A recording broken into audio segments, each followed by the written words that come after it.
How to troubleshoot Discord not connecting. If Discord won't connect, try these steps. First, check your internet connection. Restart your router if needed. Next, close and reopen Discord completely. You can also try logging out and logging back in. Still stuck?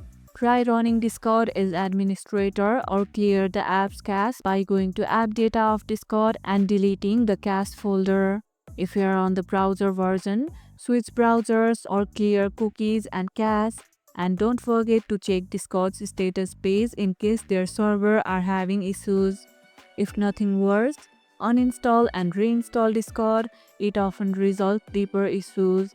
With a little patience, most connection issues can be fixed fast and painlessly. And if this video helped, hit the like button, share it, subscribe and leave a comment. Thanks for watching and I'll see you in the next one.